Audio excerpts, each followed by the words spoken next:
নমস্কার, রান্নাঘরে মহারানীতে তোমাদের সবাইকে স্বাগত। আজকে দেখাবো খুব সিম্পল রান্না, খুব চটপট হয়ে যায়, চিকেনের সাথে করে দেখাবো। চিকেনটা কিন্তু মানে আগে একটু বেশি আনা হয়েছিল, তাই অল্প পরিমাণে ছিল, সেটাকে আবার একটুখানি ছোটো ছোটো করে কেটে নিয়েছি, যেহেতু সাথে করব সেই জন্য। এবার এটাকে চলো ভালো করে ধুয়েও নিয়েছি পেঁয়াজ কুচি আছে, আচ্ছা আদা গ্রেট করে নিয়েছি, ক্যাপসিকাম দেব, কাঁচা লঙ্কা নিয়েছি আর রসুনও কিন্তু কুচিয়ে নিয়েছি। আচ্ছা, এটা বেশি ঝামেলা রান্না না, তাই চিকেন খুব একটা ম্যারিনেট করে রাখার তো কিছু দিয়ে রাখার দরকার, তবে আমি শুধু সামান্য একটু নুন আর পাতিলেবুর রস দিয়ে এই আধ ঘন্টার মতন কিন্তু চিকেনটাকে একটুখানি ম্যারিনেট করে রাখবো। লেবুর রস দিলে কিন্তু চিকেনের মধ্যে যে আষ্টে গন্ধটা থাকে না, সেটা বেরিয়ে যায়, পাওয়া যায় না, মানে যে কোনো টক জিনিস দিয়ে। তবে লেবু দিলে বেশি ভালো হয়, লেবুরও তো একটা সুন্দর ফ্লেভার আছে, সেই জন্য একদম চিকেনের সাথে কিন্তু লেবুর গন্ধটা মিশে যায়। দেখো আমার মাংসটা বুঝতে পারছো খুব একটা বেশি পরিমাণে ছিল না, এটা এবার রাত্রিরে খাবারের জন্য করেছি, রাত্রিরে তো অত বেশি লাগে না, অল্প পরিমাণে হলেই হয়, তাই আমি আবার একটু ছোটো ছোটো করে কেটে নিয়েছি।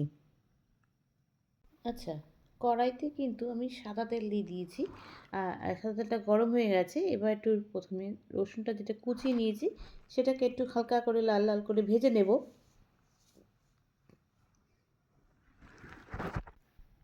আচ্ছা, রসুনটা কিন্তু ভেজে নিচে দেখছো হালকা লাল লাল করে কিন্তু ভাজা হয়ে গেছে, আর গ্যাসটা কিন্তু খুব একদম কম আছে। এবার কিন্তু আমি আদাটা যেটা গ্রেট করে রেখেছিলাম, এবার আদা দিয়ে দিচ্ছি। দেখো আদা তেলে দিলে কেমন ছেটে, আদাটা দিয়ে দিয়েছি। এবার আদাটা একটু ভাজা ভাজা করে নেব, তারপর কিন্তু পেঁয়াজ দিয়ে দেবো। দেখো পেঁয়াজটাও কিন্তু ঝিরিঝিরি করে কেটে নিয়েছি, পেঁয়াজটা এখানে দিয়ে দিলাম, দিয়ে এবার কিন্তু ভালো করে ভেজে নেব। আচ্ছা, এবার দেখো পেঁয়াজটা কিন্তু খুব ভালো করে ভেজে নিয়েছি, পেঁয়াজটা একটু ভালো করে ভেজে নিয়েছি। এবার এর মধ্যে কিন্তু আমি এখানে গোটা যে কাঁচা লঙ্কা রেখেছিলাম, এই কাঁচা লঙ্কাগুলো দিয়ে দেবো, 3টে রেখেছি, কাঁচা লঙ্কাটা চিড়ে দিয়ে দেবো, চিড়ে নিয়েছি কিন্তু মাঝখান থেকে, আর ক্যাপসিকাম নিয়েছিলাম, এই ক্যাপসিকামটা দিয়ে দিলাম। এবার এটাকে কিন্তু একটুখানি ঢেকে দেবো।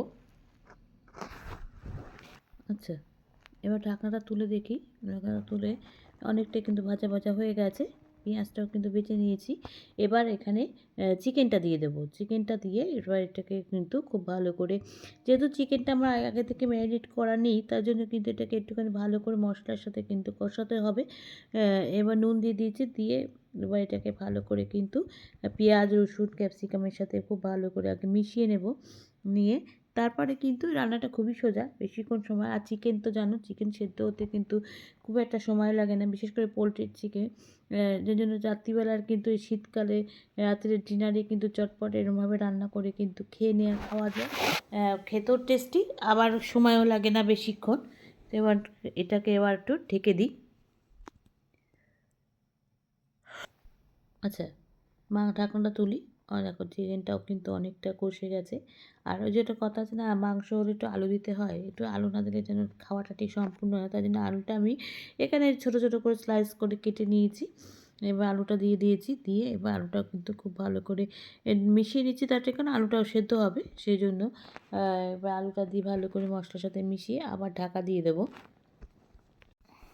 আচ্ছা, এবার ঢাকনাটা তুলি, দেখি কী অবস্থা, আলুটাও তো সেদ্ধ হবে, সেই জন্য কিন্তু একটু ঢেকে ঢেকে রান্না করলে রান্নাটা সেদ্ধও হবে ভালো আর তাড়াতাড়িও হবে, সেই জন্য একটু ঢেকে ঢেকেই করছি। রাতে যেন তো সময়টা বেশি থাকে না, খাওয়ার একটু তাড়াতাড়ি ব্যাপার আছে। এবার এটাকে এবার দেখছি সেদ্ধ একটু হবে, আলু তো তাড়াতাড়ি তো সেদ্ধ হয় না। আচ্ছা, এবার এখানে প্রথমে আগে এখানে সয়া সস দেবো, আমি এবার একটুখানি সস দেবো, যেহেতু এটাকে চিকেনটার সাথে করব, মানে ভাজা ভাজা করবো, সেজন্য একটুখানি এখানে সয়া সস কিন্তু অল্প পরিমাণে দেবো, যেহেতু আমি নুন দিয়েছি, আর সয়া সসে কিন্তু প্রচুর পরিমাণে নুন থাকে, সেই জন্য কিন্তু সয়া সসটা অল্প পরিমাণে দিতে হবে। আচ্ছা, তারপরে দেবো হচ্ছে টমেটো সস, টমেটোর যেটা রেড চিলি টমেটো আছে সেইটা দেবো, একটু ঝাল ঝাল হবে, না হলে খেতে ভালো লাগবে না। আচ্ছা, এবার টমেটো সস দেবো, টমেটো সস কিন্তু অল্প পরিমাণেই দেবো, যেহেতু রেড চিলি টমেটো সসটা দিয়েছি, সেই জন্য কিন্তু টমেটো সস খুব একটা বেশি দেবো না, অল্প পরিমাণে দেবো। দিয়ে এবার এটাকে কিন্তু সসের সাথে খুব ভালো করে মিশিয়ে নেব। দেখো জল আমি দেবো অল্প পরিমাণে সামান্য জল দেবো, যেহেতু মশলা সসগুলো দিচ্ছি সেগুলো মেশানোর জন্য। তো এগুলো খুব একটা ঝোল খায় না, একটু শুকনো শুকনো বা একটু কষা কষা হলেই ভালো হয়।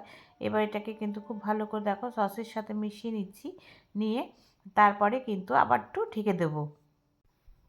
আচ্ছা, এবার এখানে সব দিয়ে দিচ্ছি। এবারে আমি একটু বললাম না অল্প পরিমাণে জল দেবো, সেজন্য অল্প পরিমাণে আমি কিন্তু জল দিয়েছি, কারণ একটু চিকেন থেকেও জল বেরিয়েছে, সেজন্য অল্প পরিমাণে জল দিয়েছি। এটাই সেদ্ধ হয়ে যাবে, আলুটা সেদ্ধ হয়ে এটা একটু টেনে যাবে, তাহলে কিন্তু মোটামুটি রান্নাটা হয়ে যাবে। এবার এখানে দেখো এটাকে দিয়ে আবার একটু কিছুক্ষণের জন্য এটাকে আমি একটু ঢেকে দেবো। আর তোমরা চাইলে এখান থেকে কিন্তু ধনেপাতাও দিতে পারো, অসুবিধা, আমি অবশ্য ভুলে গিয়েছিলাম, ওই জন্য দিতে পারিনি। আচ্ছা, এবার চলো ঢাকনাটা তুলে দেখি। দেখো হয়ে গেছে আমার কিন্তু রান্নাটা। এবার এটাকে একটু ভালো করে মিশিয়ে নেব সব কিছুর সাথে। আর ঝোলটাও ঠিকই আছে, আর একটু পরে রাখলে কিন্তু একটু টেনে যাবে, একটুখানি টানবে। আর আমি তবে তবে এখানে তোমরা কিন্তু একটু কর্নফ্লাওয়ার, যেমন আমরা চিকেনে দিই লাস্টে একটু কর্নফ্লাওয়ার দিতে পারো। আমি যেহেতু ঝোল বেশি দিইনি আর একদম হালকা করে করেছি, সেই জন্য কিন্তু আমি আর কর্নফ্লাওয়ারের দিকে যাইনি। আমার কিন্তু হয়ে গেছে একদম চিকেন সাথে। আচ্ছা, দেখো হয়ে গেছে একদম চিকেন সাথে, গরম গরম রুটি, পরোটা, লুচি সব কিছুর সাথে খুব ভালো লাগবে। খেতেও কিন্তু খুব সুন্দর হয়েছিল। অল্প চিকেন থাকলে অনায়াসে বাড়িতে বানিয়ে নিতে পারো। তাহলে আমাকে কিন্তু জানিও লাইক, কমেন্টস আর শেয়ারের মাধ্যমে। তোমরা যারা আমার চ্যানেলটাকে সাবস্ক্রাইব করে আমার সঙ্গে রয়েছো, তাদের জন্য রয়েছে অসংখ্য অসংখ্য ধন্যবাদ। যারা এখনও করোনি তারা প্লিজ চ্যানেলটাকে সাবস্ক্রাইব করে আমার সঙ্গে থেকো। তোমরা সবাই সুস্থ থেকো, সাবধানে থেকো, ভালো থেকো। চলি, টাটা। দেখা হচ্ছে পরবর্তী নতুন কোনো রেসিপিতে তোমাদের সঙ্গে।